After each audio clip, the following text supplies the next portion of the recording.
Nah, selamat pagi semua. Ya, selamat pagi, Bu.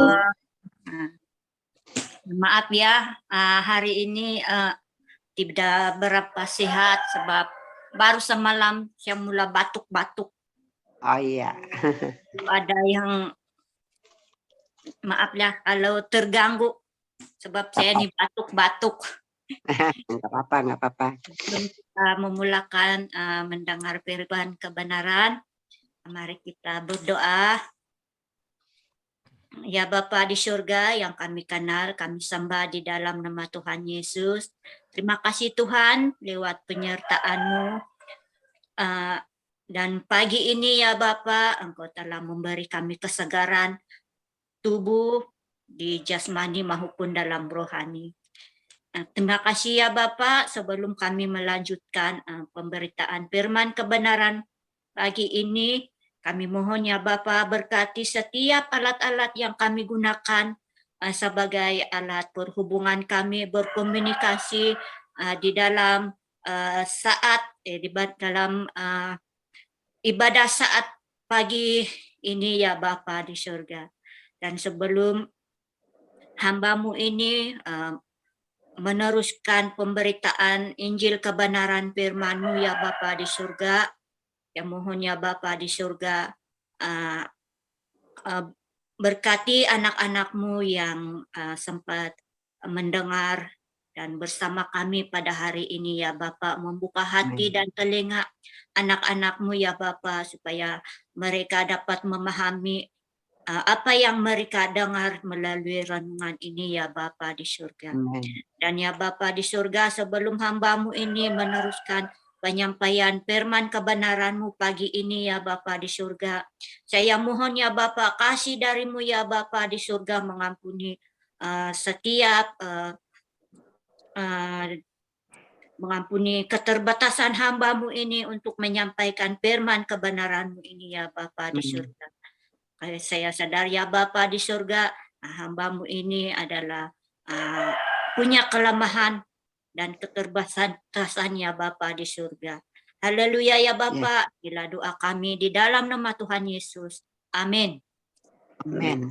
Sebelum kita meneruskan firman, kita baca di sini di firman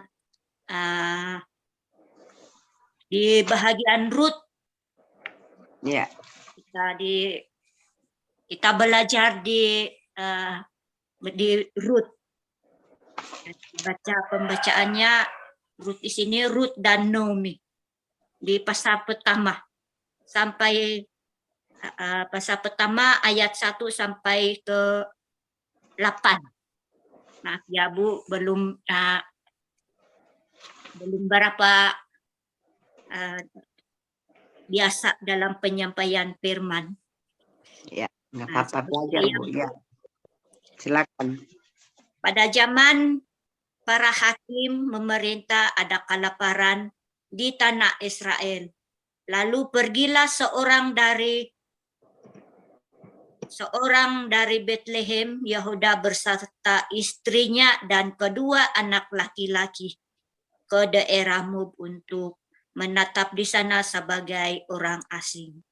Nama orang itu ialah Emeleke. Nama istrinya Naomi dan kedua anaknya Mahlon dan Kilon. Semua anaknya, semua orang-orang Irpat dari Bethlehem Yehuda, dan setelah pergi ke daerah Moab, diamlah mereka di sana. Kemudian matilah Emeleke, suami Naomi, sehingga perempuan itu tinggal dengan kedua anaknya. Keduanya mengambil perempuan Moab, dan yang pertama bernama Opraya dan yang kedua bernama Ruth. Dan mereka diam di situ kira-kira 10 tahun lamanya. Lalu matilah juga kedua anaknya Mahlon dan Kilion. sehingga perempuan itu kehilangan kedua anaknya dan suaminya. Kemudian berkemaslah ia dengan kedua menantunya dan pulang ke daerah Moab, sebab di daerah Moab ia mendengar bahwa Tuhan telah memperhatikan umatnya dan memberikan makanan kepada mereka. Maka berangkatlah ia dari tempat tinggalnya itu bersama-sama dengan kedua menantunya. Ketika mereka sedang di jalan untuk pulang ke tanah Yehuda, berkatalah Naomi kepada kedua menantunya, "Pergilah, pulanglah masing-masing ke rumah ibunya. Tuhan kiranya menunjukkan kasihnya kepada kamu seperti kamu tunjukkan kepada orang yang telah mati itu kepadaku." Begitulah firman pembacaan kita pada hari ini. Di tanah Moab, di tanah Israel berlakunya kelaparan. Emeleki mengambil keputusan meninggalkan Bethlehem pergi ke daerah Moab. Emeleki membawa istrinya serta kedua-dua anak lelakinya, Mahlon dan Kilion, untuk mencari sesuap nasi di daerah Moab. Dan mereka menetap di sana di daerah Moab sebagai orang asing. Karena tidak ada siapa-siapa yang mengenal mereka.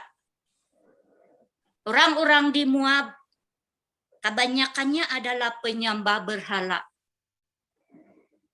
Emeleki meninggal di daerah Moab. Maka hidup Naomi berubah.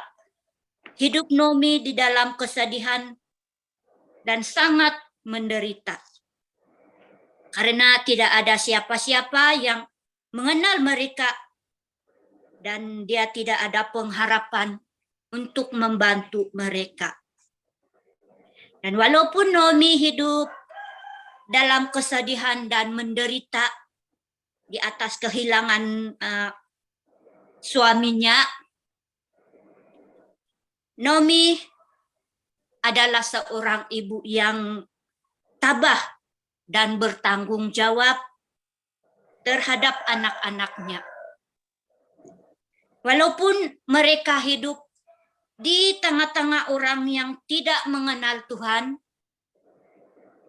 Naomi mampu mendidik anak-anaknya taat kepada Tuhan. Sehingga anak-anak Naomi, Mahlon dan Kilion bertemu dengan perempuan Moab menjadi istri mereka yang bernama Oprah dan Ruth. Hati Naomi yang sedih di atas kehilangan suaminya mulai pulih karena ada menantu perempuan Moab yang dapat menghibur hati Naomi.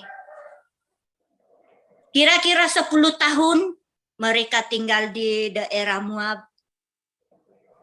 Nasib seseorang tidak mengenal siapa. Kematian tetap ada. Kedua-dua anak Naomi, anak laki-laki Naomi, meninggal. Maka hati Naomi kembali sedih dan sangat menderita. Suaminya meninggal. Kedua-dua anaknya juga meninggal. Maka Naomi tidak dapat menahan kesedihannya.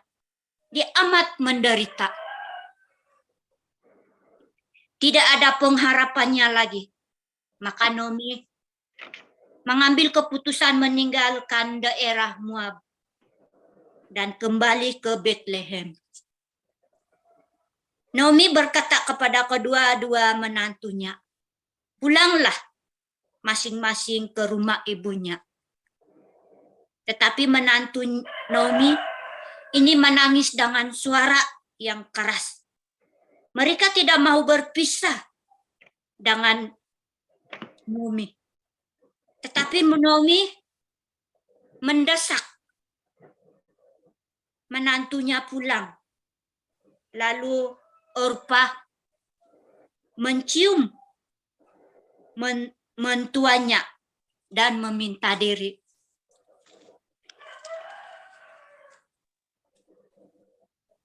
Tetapi Ruth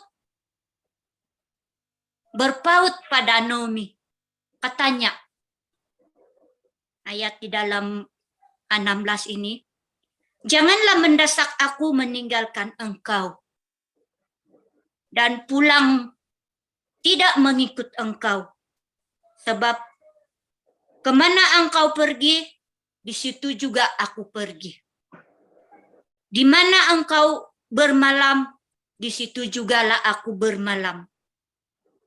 Bangsamulah bangsaku, dan Allahmu Allahku. Dan begitulah kuatnya kata-kata Ruth tidak mau berpisah dengan menantunya Naomi. Dan apa yang mendorong Ruth tidak mau berpisah dengan Naomi, menantunya? Ruth melihat sikap Naomi. Dia seorang yang bertanggung jawab, lemah lembut, setia mengasihi, dan taat dengan Tuhan. Naomi dan Ruth kembali ke Bethlehem dan mereka disambut ramah sekali oleh orang-orang di Bethlehem. Karena mereka mengenali Naomi, seorang yang ramah dan lemah lembut. Naomi kembali ke Bethlehem tidak membawa apa-apa harta atau ternakan yang banyak buat tanah Israel. Tetapi Naomi membawa jiwa untuk Tuhan, yaitu Ruth. Dan apa yang kita pelajari dari kehidupan Naomi ialah ketaatan Naomi kepada Tuhan. Walaupun Naomi hidup di tengah-tengah orang yang tidak mengenal Tuhan, Naomi tetap menjaga kekudusan hatinya.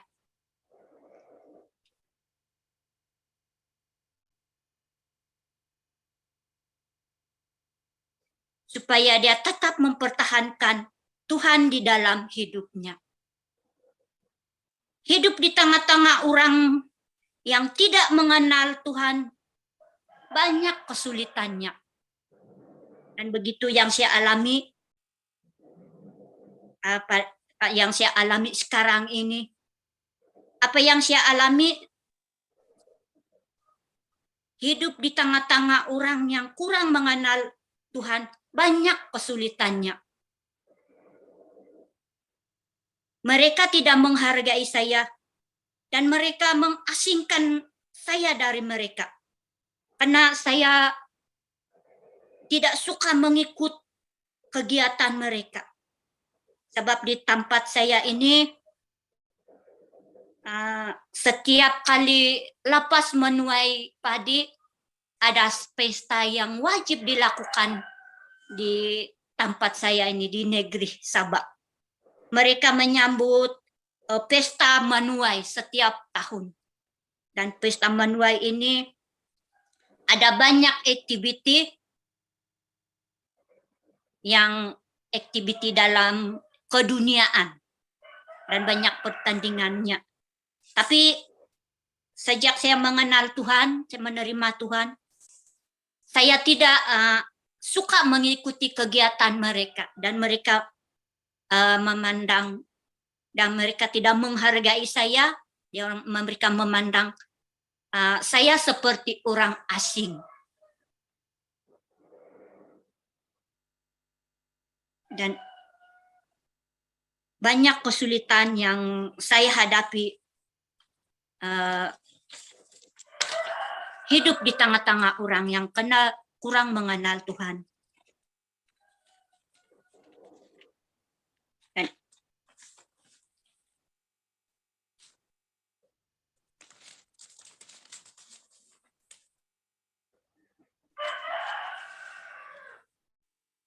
Dan itulah kesulitannya. Hidup di tengah-tengah orang yang tidak mengenal Tuhan.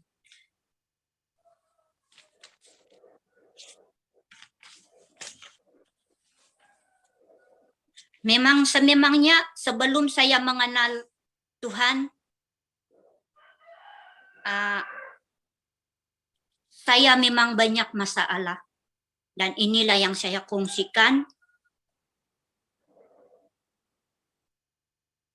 Sebelum saya mengenal Tuhan, saya banyak masalah dan saya mencari Tuhan supaya hidup saya berubah dan menjadi bahagia. Tetapi di sebaliknya,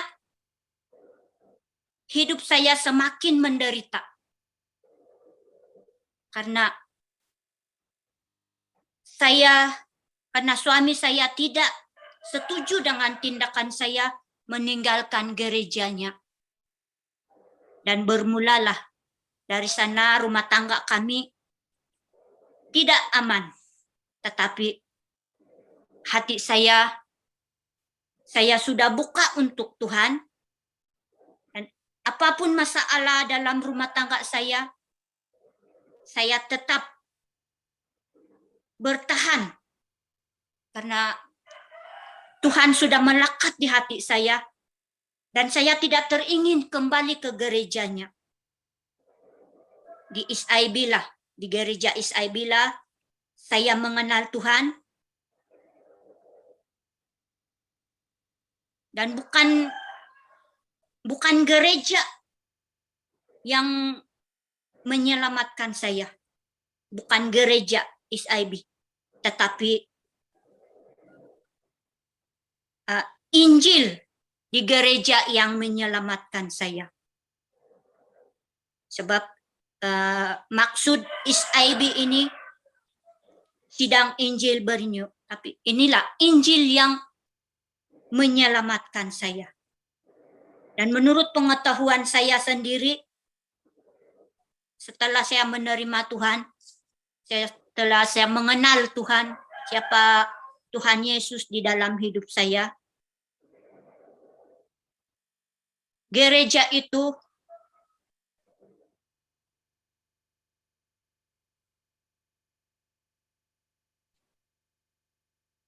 bangunan gereja itu bukanlah itu yang Tuhan cari. Bukan gereja yang Tuhan cari. Tetapi gereja yang hidup. Gereja yang hidup itu adalah tubuh kita. Dan gereja yang hidup itu, disitulah Tuhan tinggal.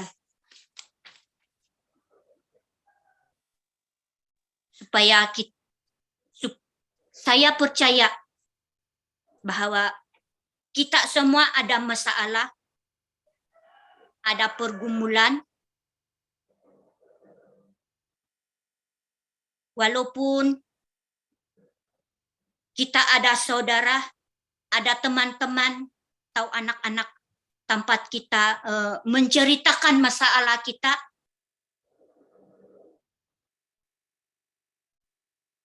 dan mereka boleh menghiburkan kita.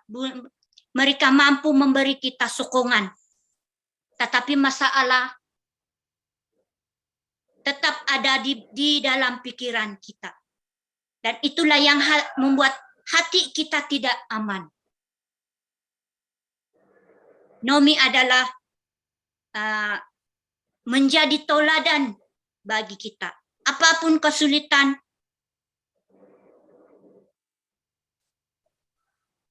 dan pergumulan dalam hidup Nomi, dia tetap mengandalkan Tuhan. Dan marilah kita tetap mengandalkan Tuhan. Tuhan ada cara sendiri melepaskan pergumulan kita. Tuhan mampu melakukan apa yang kita harapkan.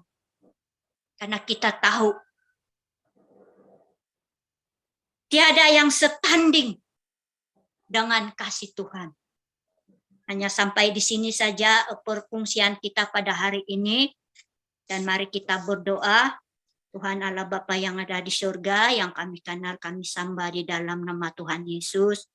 Kami hamba-Mu sudah siap menyampaikan firman kebenaran-Mu pagi ini ya Bapa di surga. Dan saya percaya ya Bapa, semua firman yang kami kongsikan ini menjadi satu berkat baru dan menjadi satu kekuatan baru bagi anak-anak-Mu yang mendengar firman kebenaran-Mu pagi ini ya Bapa di surga.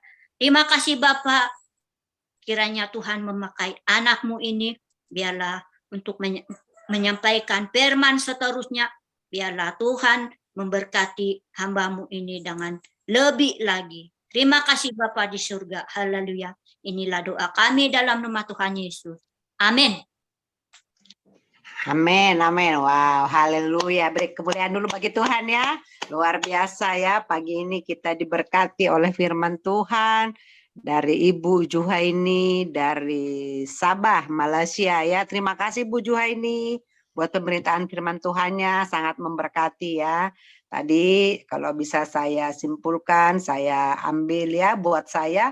Di situ dikatakan teladan Naomi yang pantas ataupun yang bisa kita contoh, yaitu menjadi wanita yang bertanggung jawab, menjadi orang yang bertanggung jawab, kemudian lemah lembut dan setia ya, dan dia tetap hidup berpegang kepada Tuhan, dia tidak goyah imannya walaupun hidup di tengah-tengah bangsa yang tidak mengenal Tuhan ya. Jadi kiranya kita juga bisa mempraktekkan teladan yang diberikan oleh Naomi ya, dan juga Ruth ya, Naomi membawa jiwa gitu tadi ya. Wow, keren ya. Jadi biarlah juga kita boleh membawa jiwa kepada Tuhan ya. Sederhana tapi memang luar biasa ya, karena benar selama ini kita tidak terpikir bahwa ya Naomi itu sudah bawa jiwa, bawa Ruth ya kepada Tuhan. Dia kembali ke Bethlehem, ke kampung nenek moyangnya ya, nenek moyang dari suaminya.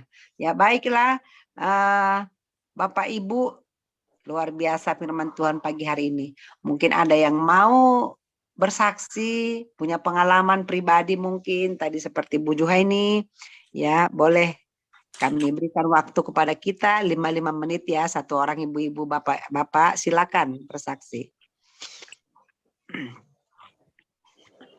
Ada yang mau bersaksi?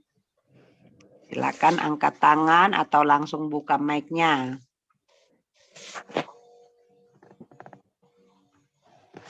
Ya, belum ada. Kalau belum ada saya mau bersaksi ya, boleh ya ibu-ibu ya. Ya, sesuai dengan firman Tuhan tadi dikatakan hidup tetap setia walaupun di tengah-tengah bangsa yang tidak mengenal Tuhan gitu ya. Nah, kadang-kadang kita mendapat tekanan. Saya juga mengalami itu, Bu Juhaini. Kami juga di sini cuman kami di satu komplek ini, satu apa ya namanya, lingkungannya cuman kami yang Kristen ya. Yang selainnya semua adalah saudara kita Muslim kan gitu kan. Nah, jadi benar. Jadi kalau dulu baru-baru kami itu tidak dianggap. Pokoknya nggak diperhitungkan lah gitu ya. Satu ya kita beda suku, ya kan, beda agama, kemudian kita pula perantau, kan gitu kan? Nah, jadi karena kita perantau itu kita tidak bakal didengar gitu kan. Nah, tapi ya bagi saya begini, tetap kami ya namanya mengikut Tuhan, kemudian ya saya tidak terganggu dengan itu. Ya, kami mencari Tuhan itu jauh. Karena kami di komplek perumahan jauh sekali ya mendapatkan gereja. Nah, tapi puji Tuhan pada suatu kali waktu itu suami entah kenapa ya kita cari gereja gitu ya yang tepat. Nah, kita cari gereja.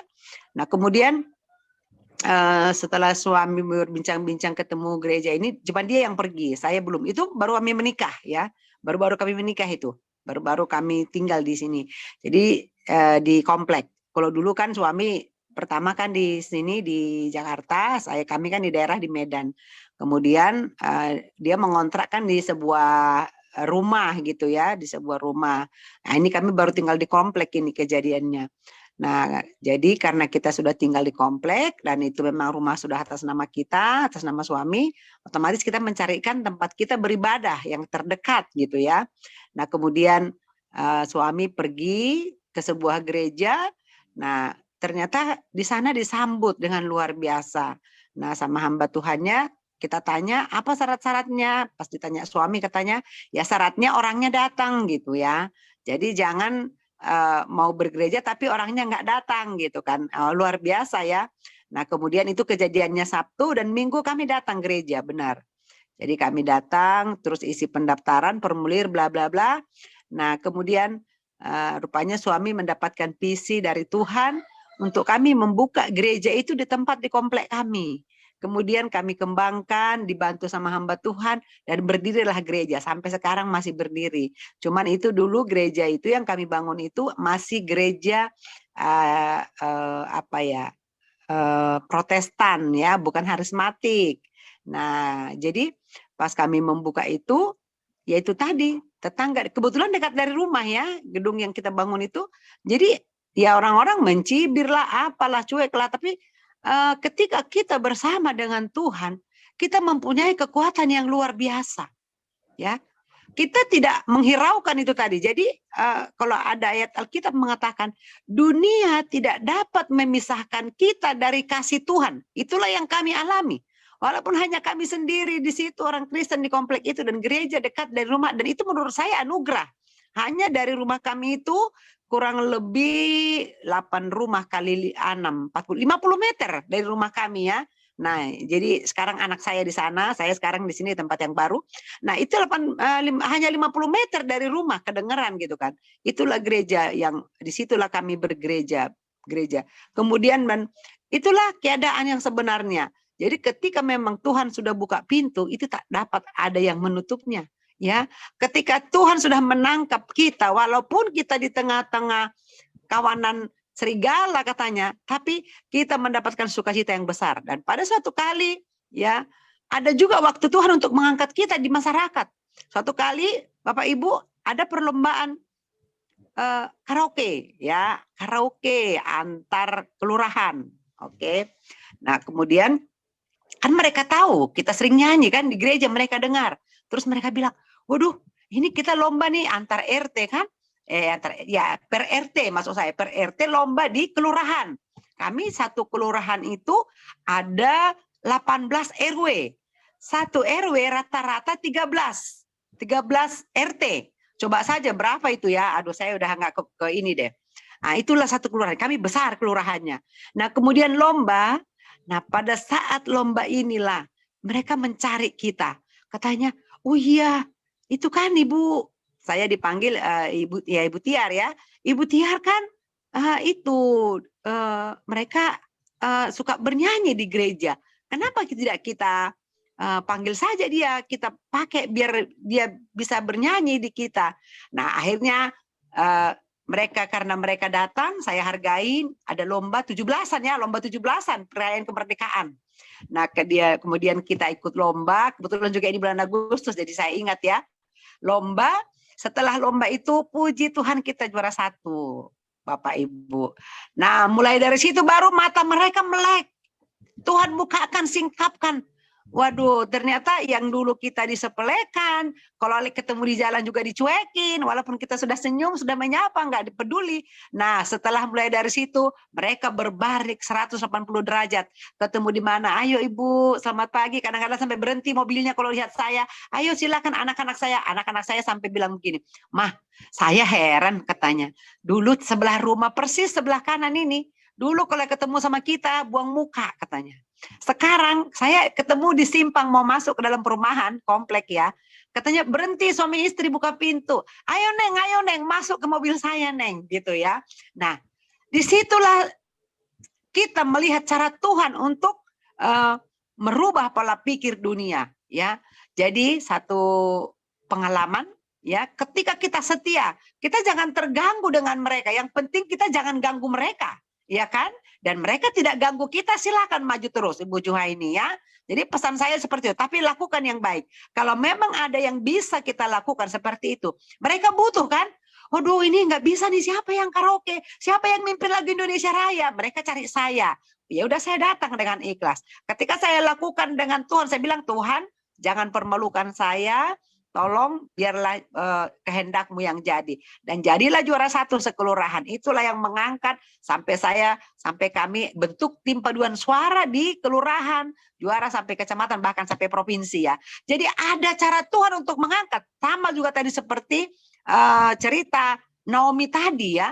Kalau kita teruskan cerita itu, nanti ya dari Naomi, dari Ruth, kemudian Ruth dipinang oleh Boas, ya, masih keluarganya suaminya. Kemudian Boas itu adalah neneknya, Ruth itu adalah neneknya Daud. Daud itu adalah neneknya Tuhan Yesus, ya, ke bawah, ya. Jadi ada 1001 macam cara Tuhan menolong kita. Nah, itu yang saya dapat pada hari ini, itu pengalaman saya, ya. Jadi walaupun lama itu bergumul Bu Juhaini, tapi saya nggak peduli. Saya kerjakan bagian saya tidak mengganggu mereka, dan mereka tidak mengganggu saya, dan nanti ada waktunya Tuhan mengangkat. Jadi sama saran saya buat Bu Juhaini juga, tetap semangat, tetap menyembah Tuhan, dan lakukan yang terbaik. Itu saja, ya. Terima kasih, Tuhan memberkati. Baik, ada lagi Bapak Ibu yang mau bersaksi? Satu orang lagi, silakan.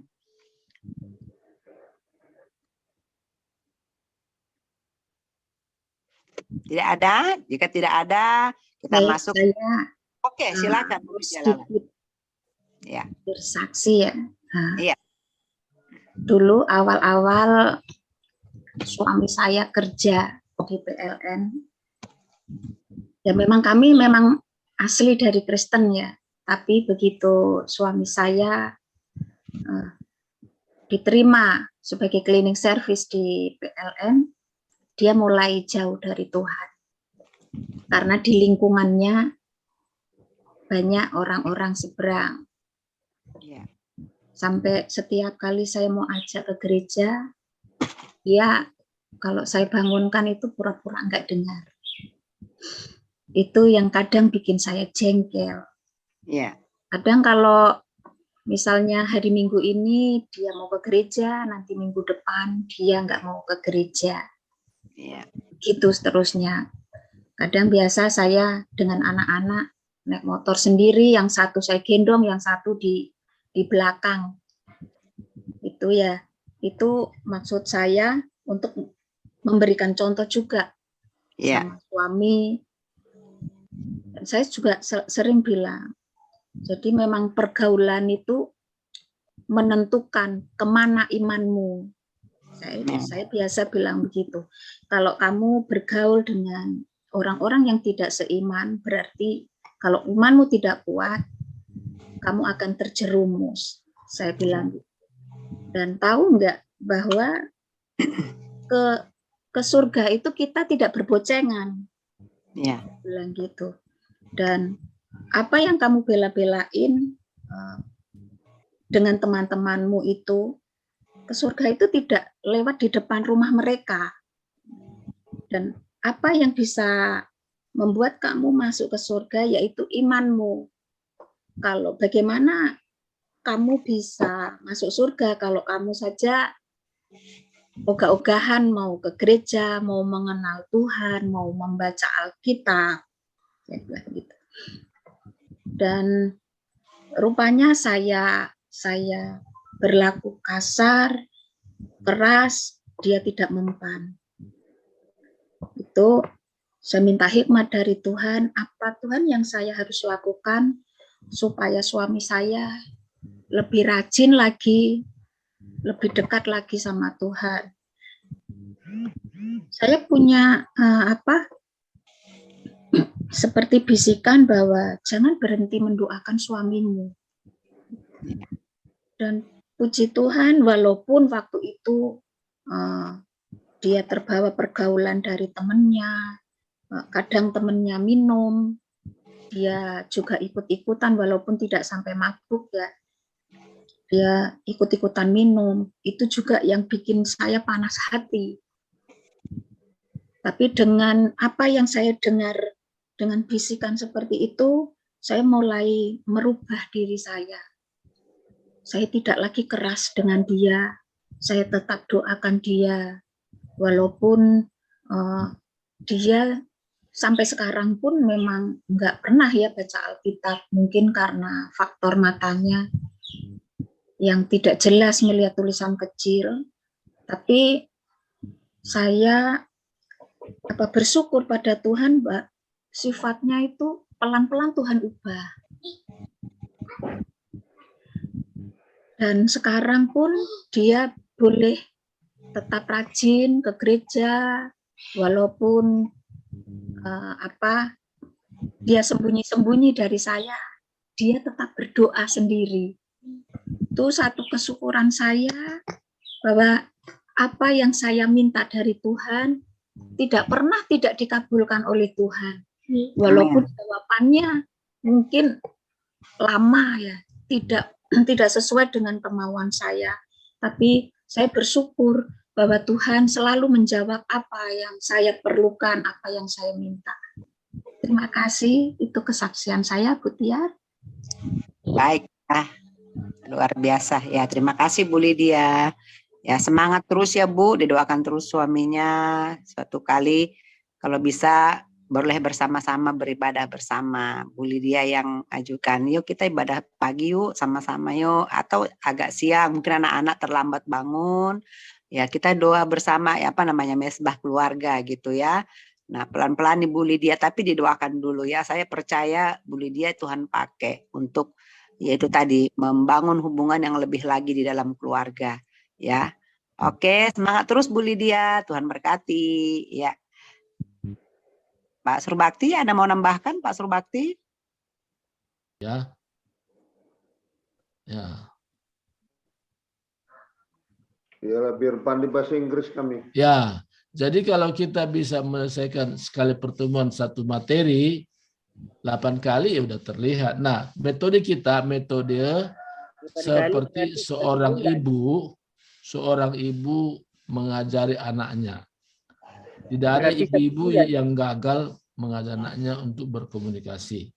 Apa metodenya? Pertama, metodenya ibu ini kan selalu ibunya mengucapkan kepada anaknya, ya kan? Berbicara sehari-hari dengan bahasa berulang-ulang ucapkan, kan begitu. Sehingga anak itu belajar mendengar. Maka kita belajar mendengar. Learn to listen. Yang kedua, yaitu anak itu ketika mendengar perkataan ibunya, dia mau belajar mengerti apa pesannya. Kita yang kedua, learn to understand. Ya kan? Yang ketiga, karena sering diucap oleh ibu itu dengan perkataan yang sama, kalimat yang sama berulang, maka ada keinginan anak itu untuk mengucapkan, learn to speak, ya kan? Nah, karena terus yang keempat, ini yang tidak ada di ibu menyampaikannya karena anak itu masih kecil, nggak mungkin suruh nulis kan, sekolah aja belum kan begitu. Nah, ada anak kecil, Pak. Tapi kita belajar learn to write, belajar menulis, makanya ada teksnya kan. Nah, jadi begini caranya, kita mendengar audionya dan kita mulai menuliskan apa yang kita dengar itu dan kita sejajarkan dengan teks yang ada, sudah sesuai itu belum. Ada whiteboard di rumah. Jadi kita bisa lihat, oh ya, kita kan bisa gini, di handphone kan kita play, pause kan gitu. Play sedikit, tulis. Baru ya kan, pause kan gitu. Nah, jadi caranya gitu saja. Play dulu, mungkin dalam satu baris, matikan. Nah, terus lagi. Baru depan lagi kayak gitu. Artinya play, pause itu, stop namanya kan. Nah, seperti belajarnya. Dengan cara demikian, dalam memori alam besar kita terekam seperti running text, seperti teks berjalan itu. Jadi kita tahu. Nah, saya katakan ini juga metode yang saya gunakan untuk saya belajar bahasa Inggris. Nah, saya lihat metode ini sangat dasar sekali. Nah, jadi pelajarannya sangat simpel. Nah, kita belajar dari belajar tentang perjalanan dulu. Bagaimana kita bepergian ke luar negeri. Yaitu pelajaran pertamanya kita belajar usus traveling. Ya, traveling. Nah, kedua baru urusan usaha bisnis. Bagaimana kita dengan orang lain berinteraksi dan sebagainya, usaha. Dan yang ketiga nanti baru kehidupan sehari-hari, yaitu. Nah, itu yang kita belajar sama-sama. Jadi kembali katakan tadi 8 pelajaran ini aja kalau kita kuasai sudah sangat terlihat hasilnya. Kita nanti mau bikin ngomong terus. Kenapa? Karena itu dengan cara demikian kita bisa mendapatkan banyak hal. Dan kita juga tidak lagi berpikir mau ngomong apa ya. Karena udah langsung kita spontan mengucapkannya. Seperti kita berbahasa Indonesia kan nggak pernah kita pikir-pikir lagi. Nah, begitu nanti dalam bahasa Inggris kita spontan mengucapkannya. Nah, paling kita hanya bongkar pasang. Ya kan? Bahasa mana? Oh ya, tadi begini dalam bahasa Inggrisnya. Mungkin satu kata diambil gantikan kata yang lain, tapi tetap dengan seperti itu. Karena kita tahu sangat mudah belajar bahasa Inggris ini ya. Itu aja. Nah, nanti mungkin ketua kelasnya Pak Boris lah kita buatnya. Ya Pak Boris ya. Ya Pak Boris ya. Oke. Jadi nanti bisa mencatat siapa-siapa yang ini. Nah, saya bagian mengajar ya. Ya saya. Karena ini Pak Boris pengalaman saya. Bagaimana saya bisa dalam bahasa Inggris berkomunikasi.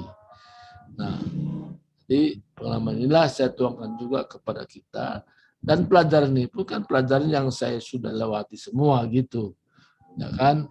Nah, makanya saya berikan materi yang sama. Gitu, Pak. Iya, itu lebih mantap itu pengajar kayak gitu, pengalaman. Iya, pengalaman. Jadi tepat. Ya, saya bisa membuat satu presentasi di Amerika juga karena ya saya belajar dari metode ini kan. Iya. Iya. Nah, karena gini Pak Boris, ada orang yang mengandalkan dia punya diplomanya sudah MPD apa, tapi nggak bisa bahasa Inggris gitu. Iya. Nah, ini yang bahayanya. Nah, saya pernah nguji ya. Ini kita sudah masuk bincang-bincang ya. Saya pernah bertemu seorang. Dia mengaku sarjana bahasa Inggris. Mungkin S2 kali ya.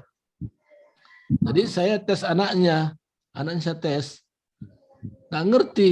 Tuh, saya bilang, kamu gimana sih anakmu pun nggak bisa? Saya bilang, iya belum saya ajarin Pak. Loh, salah itu saya bilang. Masa anakmu nggak kau ajarin? Kau ngajar orang lain, ku bilang. Anak saya dua-duanya lancar, lebih lancar dari saya bahasa Inggris, ku bilang. Nah, anak saya perempuan, guru bahasa Inggris, ku bilang. Anak saya laki-laki di satu perusahaan yang juga untuk laporannya pakai bahasa Inggris, ku bilang. Nah, gimana sih, ku bilang. Nah, kadang-kadang disinilah saya udah menyimpangnya. Kenapa anak orang lain diajari, ya anak sendiri yang depan mata nggak bisa. Saya dulu bikin peraturan begini Pak Boris. Saya bilang mulai dari sekarang, ini kepada kami dua-dua nih. Mulai dari sekarang apa saja yang kamu ucapkan tidak boleh pakai bahasa Indonesia. Harus bahasa Inggris. Kalau kamu bahasa Indonesia, aku tidak mengerti apa yang kau ucapkan. Wah, ini agak stres juga dua anak ini kan. Jadi sama anaknya. Jadi sampai sempat bisu juga, dia pun nggak ngomong, ngambek juga dia kan. Nah, terus dia minta sesuatu dalam bahasa Indonesia, saya bilang saya tidak ngerti itu, saya bilang I'm sorry I don't understand what you're talking about, saya bilang. Jadi dengan cara demikian Jadi memang seperti terpaksa dia memang awalnya, ya kan? Tapi lama-kelamaan dia menikmati gitu, menikmati. Ya buktinya menikmati kenapa? Dia bisa menjadi guru bahasa Inggris di salah satu sekolah, ya, sekolah di Depok namanya HFO. Dia bisa menjadi wali kelas di situ, tapi bidang studinya diberikan pertama masuk itu ngajar bahasa Inggris, ya. Bayangkan, bisa ngajar guru di situ. Nah, baru ada bidang studi yang lain, tapi dasarnya untuk di situ adalah ngajarnya karena dia bisa bahasa Inggris. Bahkan waktu itu presentasi untuk supaya sekolah itu dianggap bonafit, itu guru kami itu yang diapakan, dia bahasa Inggris, dia mengundang orang sebagainya. Nah itu saya sendiri mungkin tidak selancar itu gitu. Makanya kalau udah pembicara Pak Bumunan Sitorus, bingung semua kami. Lari malam semua partisipan. Apa yang dikatakan orang ini, Bir? Lari malam semua. Pak Boris, makanya Ya, kita belajar aja dulu, Pak. Jadi paling adalah tidak, dulu, ya. paling tidak kita meraba-raba tapi ngertilah dikit-dikit kan. Iya. Jadi nggak buta sama sekali. Itu kan yang lari malam itu karena emang buta. Iya, Ya. semua nggak tahu kan. Ujungnya unjuk rasa semua, unjuk rasa. Rasa ya. Nah, jadi tapi bagus juga, artinya kadang-kadang kan saya bantu-bantu juga Pak Biar Boris. tahu aja, unjuk rasa semua anggotanya. Iya ya. Kenapa saya nyariin? Apa yang dibilang Pak Bumunan Sitorus ini sama Pak Surbakti sama Pak Raja, hanya terjemahnya Bu Tiar lah, kami ngenggi aja lah, iyalah. Ya itu dia. Iya. Pak Boris, kita belajar ya. Apalagi ya kita yang udah pensiun ini sebenarnya kan nggak begitu banyak lagi aktivitas rutin kan. Paling ya keluarga ya, ada bisnis-bisnis sedikit. Bisa kok bahasa Inggris? Bisa 1-2 katanya kan bahasa Inggris. Ditanya lah namanya. What's your name? 1, 2 katanya. Dibantu kan? 1, 2 katanya. Bisa kok bahasa Inggris? Bisa 1-2 Pak katanya. Rupanya hanya 1-2, 1, 2, 1, 2 katanya. Oh, 1, 2, 1, 2. Aku kirain namanya. Siapa namamu? 1, 2. Alamatmu 1, 2 katanya. Iya. Bilang, oh kalau gitu bisa kompression ini kan 1, 2, 1, 2. Tanya namanya siapa? 1 Pak. Pekerjaan 1 Pak. Alamat rumah 1 Pak. Semua wantu ya Pak ya. Iya. Jadi Orang kan gini Pak Boris. Kan? Iya, jadi kan begini. Kita yang di The Power of Love ini tertantang kan untuk bisa belajar ya bahasa internasional lah ya, karena itu kan bahasa Inggris itu kan bahasa pengantar internasional dan diakui oleh dunia. Nah, kemudian orang-orang yang tergabung di The Power of Love ini juga sudah antar negara kan gitu. Nah, saya juga baru-baru nggak kepikiran gitu kan. Nah, tapi setelah saya lihat, kalau saya lihat ngomong baru-baru dulu kan Pak Surbakti ngomong sama Mr. Raja, saya mangap-mangap aja kan. Ya, lama-lama saya pikir. Itulah seperti itu Bu Tiar, 1, 2 bisa. Ini kalau gitu bisa percakapan nih kan. Ditanya, iya. Siapa namamu? Jadi asal juga kita, capek kitanya kan. Ya akhirnya itu tadi lari malam lah nanti kan. Makanya anggota Bu Tiar lari malam semalam, unjuk rasa semalam itu. Ya, makanya kita bikin les ya. Jadi itu, jadi kemarin juga ngobrol Pak Surbakti, bagus kita bikin kontribusi kan buat kas kita The Power of Love ya.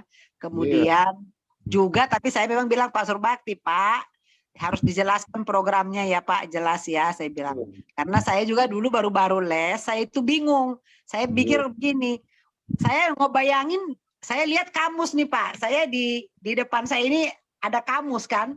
kamus bahasa Inggris tebalnya segini. Saya pikir begini, ini bagaimana saya menghafal ini? Udah Iya. setua ini, bisa enggak gitu kan? Nah, jadi rupanya Pak Surbakti punya teknik bagaimana cara kita belajar sehari-hari dulu, lama-lama lancar, lama-lama lancar. Nah, kenapa dimulai dari traveling? Karena kita ini sudah langsung percakapan ketemu dengan orang yang sudah berbicara atau sudah dewasa. Contoh, ibaratnya kalau misalnya kita ketemu dengan Mr. Raja, contohnya berbicara, pasti yang ditanya kan itu. Yang bertanya nama, tinggal di mana. Nah, jadi itulah juga yang kita bahas di sini. Enggak lagi seperti di SMA. Itulah Itu. Jadi makanya saya percaya. Ya. saya bilang 1, 2, oh kok gitu bisa percakapan ini, bisa satu-satu. Rupanya one-to-one tuh ya. Satu aja dia. Ya. Oke, semangat Pak Boris. Pak Boris jadi ketua kelas, saya dukung ya. Oke, semangat ya. Ibu Semangat Sherly buat yang juga lain. bisa ikut, Bu Juaini juga bisa ikut. Ya, kan? tetap ikut Bu Sherly, silakan ya. Ya, Kita daftar loh, jadi maksudnya kita konsekuen. Saya berpikir begitu. Jangan kadang masuk, kadang enggak. Kenapa? Karena kita tujuannya, saya bilang begini sama Pak Surbakti. Kita ini harus ada yang sampai istilahnya berhasil gitu. Ya enggak Pak Boris? Jangan main-main, ya. Dan nanti kita bikinkan grup, di grup itu kita baru bikin grup yang seperti kata Pak Surbakti. Kalau bahasa Indonesia nggak dijawab, jadi harus pakai bahasa Inggris di grup itu. Walaupun nanti Pak Boris buka kamus dulu, nggak apa-apa. Atau tanya Google kan, gini, Google, ini bahasa Inggrisnya sudah makan siang belum? Tanya di situ, nanti diajarin sama dia kan, baru tulis, nggak apa-apa. Salah juga dibikin Google, bilang aja ini katanya. Tapi gini Pak, tapi kan kita hafal jadinya. Jadi setelah kita tanya, kita harus hafal. Oh iya, kalau nanya makan begini, gitu. Ya, saya berharap seperti itu. Oke, saya percaya the power of love akan ya. maju. Oke. Kalau Silakan, Pak. Google itu tidak 100% betul, maka kita edit lagi untuk apa bisa. Nanti baru kita baca, oh ini salah di sini, ya bisa perbaiki Pak Boris. Ya. Cucu saya nomor 3, karena dengar atau diajari maminya kan, Iya. bahasa Inggris dia sama opungnya. Tapi entah apa dibilangnya. Iya. Itu kan. Iya. Nomor 3 itu bijak. Nah, nanti Opung juga bisa belajar sama dia. Ajarin dulu Opung gitu kan, pakai bahasa Inggris. Nah, Apa dibilangnya? Kau tahu? Gak tahu Pung katanya. Pokoknya aku bilang katanya. Iya. Ya, gitu. Silakan Pak Surbakti. Nah, jadi betul-betul memang kita menjaring orang yang serius belajar, ya yang memang ingin meningkatkan ya. Nah, itu yang penting. Karena selama ini Pak Boris ada kekurangan yang kami buat, ya arti kata kita tidak menjelaskan seperti tadi. Yang kedua, karena kita bilang oh ini gratis. Nah, sehingga orang menanggapinya pun kurang serius. Gratisnya. Iya. Kan gitu. Gratisnya ya kalau ada waktu saya ikut, kalau ada yang lain saya nggak ikut. Jadi nggak serius juga Pak. Nah itu kan sikap hati sebenarnya kan. Nah ketika nggak serius apa-apa, ya nggak ada hasil apa-apa karena nggak serius gitu. Sama kayak pelajaran firman Tuhan ini nih. Harus fokus. Oh ini. Makanya waktu Pak Bembunan sama Pak Raja, Pak Surbakti, anggota Bu Tiar lari malam semua. Lari malam ya. Iya. Benar. Rasa semua. Iya. Terangkan juga kan gereja yang hidup. Tapi orang capek dengarnya pikirnya. Orang bahasa Inggris waktu sekolah Ponten 4. Sebenarnya kalau belajar bahasa Inggris itu di waktu di sekolah kan nggak conversation, beda kan tulang ya. Jadi beda ya, dan satu sudah lama, ya kan? udah 30 tahun, 40 tahun, bagaimana bisa ingat kan gitu. Ah, Makanya disegarkan lagi. sebenarnya begini Bu Tiar, kalau di sekolah mulai dari SMP, SMA, metode belajarnya mulai grammar. Iya. Grammar. Jadi kalimat present tense begini, past tense begini, Iya. future tense begini. Jadi langsung tata bahasanya, langsung bagaimana bahasa Inggris yang benar. Nah, gitu. Nah, padahal itu dibutuhkan ketika kita sudah bisa berbicara, bukan saat baru mau belajar bahasa. Baru belajar ya. Iya. Iya. Sama seperti kita nih. Kita ini perlu tata bahasa sesudah kita bisa berkomunikasi bahasa Indonesia. Maka perlu tata bahasa Indonesia kan? Iya. Bukan saat mau belajar bahasa Indonesia terus tata bahasanya kedepankan.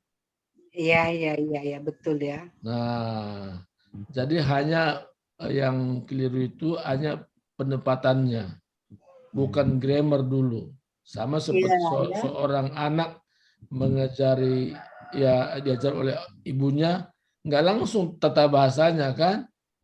Iya, yang penting Gitu. bisa dulu bicara ya. Saya bicara dulu. Makan, minum, iya, baru ditata ya. Benar, benar. Iya, gitu. Bedanya di situ. Dasarnya itu yang mantap. Iya, yang penting bisa bicara dulu lah.